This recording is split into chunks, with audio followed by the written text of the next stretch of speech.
Hello friends, welcome back to another vlog. Last vlog मैंने जहाँ पूरा किया था वहाँ से कंटिन्यू कर रही हूँ। तो आप पेड़ में देख रहे हैं कितने प्यारे प्यारे आम, जो कि बहुत ही ज़्यादा थे बट इस साल बहुत कम है ऐसे बताया जा रहा था। Now the next day morning में सुबह 6:30 के करीब मैं नहा धो के तैयार हो गई हूँ और आज हम बैठने वाले हैं पूजा में, यानी हमारे यहाँ यज्ञ होने वाला है, उसमें मैं बैठने वाली हूँ। तो तैयारियाँ कर ली और जूनी साड़ी पहनी है, पुरानी साड़ी।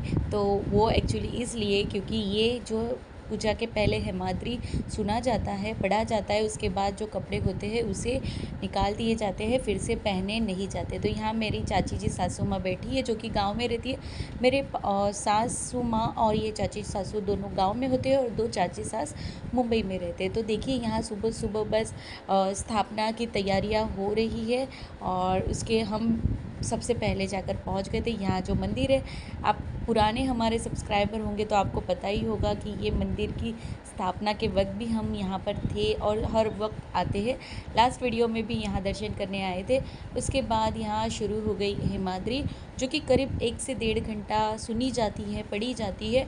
और मुझे ये सुनने में इतना आनंद आ रहा था ना कि मैं क्या बताऊँ आपको, क्योंकि आपको मैं बता दूँ कि मैं पुराण पढ़ने की बहुत ज़्यादा शौकीन हूँ। वो इसलिए कि बस पढ़ना है इसलिए नहीं, थोड़े बहुत ज्ञान भी हमें हमारे अंदर उतारना है, कलेक्ट करना है और मुझे अच्छा लगता है ये सारी चीज़ें।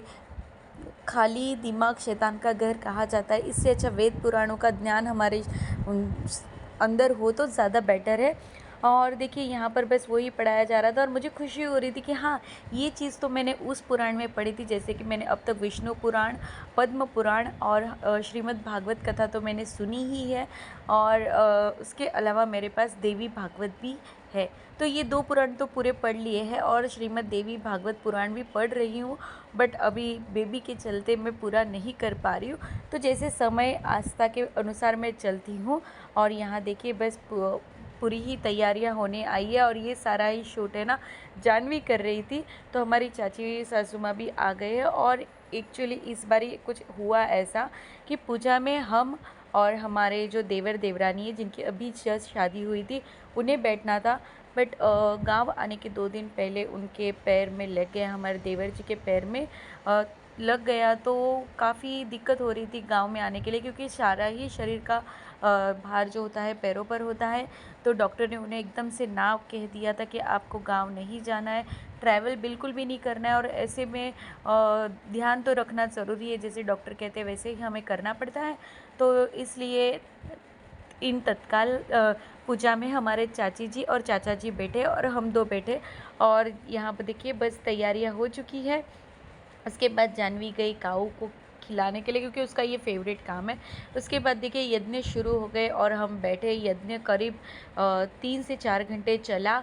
हेमाद्री पढ़ने के बाद हम चले गए थे नहाने, क्योंकि कहीं भी छूना नहीं होता है, सबसे पहले नहा कर आना है। और हाँ, आपके यहाँ यज्ञ के पहले ऐसे हेमाद्री पढ़ी जाती है या नहीं, मुझे कमेंट बॉक्स में बताइएगा ज़रूर, क्योंकि ये मेरा पहला एक्सपीरियंस है। इसके पहले मैं नवचंडी हवन में बैठी थी, उसके बाद भगवान की कृपा से इस यज्ञ में बैठने मिला है। ये यज्ञ पितरुओं के लिए किया जाता है, तो इसमें मैं बैठी हूँ। और मुहूर्त हमारे हाथ से हुआ।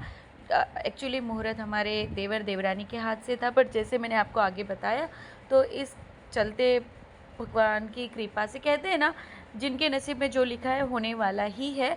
तो इसमें कोई भी कमेंट्स नहीं होते। तो देखिए बस पूजा में हम बैठ चुके हैं। इसके बाद देखिए पूरे सह परिवार हम बैठे हैं, जैसे हमारे सास ससुर जी भी बैठे हैं, हमारे चाची सास और ये दोनों भी बैठे। बस यहाँ हमारे एक चाचा जी नहीं आए, जिनके मतलब जैसे मैंने बताया कि हमारे देवर को लगा है, तो वो भी मुंबई में रुक गए कि कुछ भी अगर इमरजेंसी होती है तो कोई तो बड़ा होना चाहिए। और यहाँ देखिए सारे ही पूजा में बैठे हैं। और पूजा पूरी होने के बाद सबको इस तरह से आहुति देने का लाभ मिलता है। तो बस पहला शुरुआत हमारे फैमिली से हुई। उसके बाद सारे ही जितने हमारे कुंभानी के जो भी पूरा परिवार होता है ना, कुटुंब कहा जाता है, सभी आएंगे और सभी इस तरह से पूजा में बैठेंगे और अपनी अपनी तरफ से इस जो अवसर का है वो लाभ लेंगे। तो देखिए ये काफ़ी बड़ा परिवार है। और हाँ, हमारी जो ननद की शादी हुई थी उसी के चलते हमारे चाची चाचा जी ने यहाँ पर सहकुटुंब होता है ना, हम लोग में जमड़वानी कहते हैं गुजराती में, हिंदी में अभी मुझे याद नहीं आ रहा है, तो वो भी था। तो अभी धीरे धीरे पूरा ही परिवार इकट्ठा होता जाएगा। और गर्मी तो मई महीना की आप सभी को पता है कैसी है। तो इस तरह से आज का हमारा दूसरा दिन दोपहर तक का हो गया है। बहुत सारा शूट नहीं किया क्योंकि कहीं भी जाना आना तो नहीं था, बस ये पूजा पाठ के लिए स्पेशली आए थे और फिर तुरंत ही 2 दिन में हम निकलने वाले थे। तो जितना भी मैं शूट कर पाई हूँ मैं आप सभी के साथ शेयर करती हूँ और करती रहूँगी। तो मिलते हैं with a new interesting blog के साथ। तब तक के लिए friends bye bye, take care and thanks for watching. और हाँ, आप अगर चैनल पर पहली बार आते हैं तो सब्सक्राइब करना ना भूलें, बेल आइकन को ज़रूर दबाएं ताकि ऐसी ही मेरी लाइफ से जुड़ी हुई व्लॉगिंग आप सभी के साथ मैं शेयर कर सकूं। Bye bye, take care and thanks for watching.